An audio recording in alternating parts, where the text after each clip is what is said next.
నిన్ను ప్రధానము చేసుకొందును. 20వ వచనం, నీవు యెహోవాను ఎరుగునట్లు నేను నమ్మకమును బట్టి నిన్ను ప్రధానము చేసుకొందును.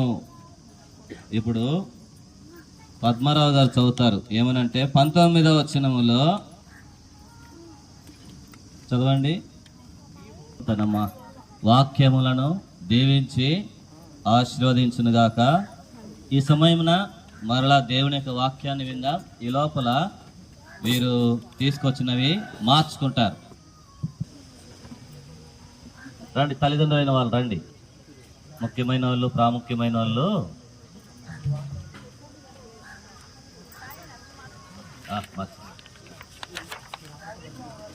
ఎవరు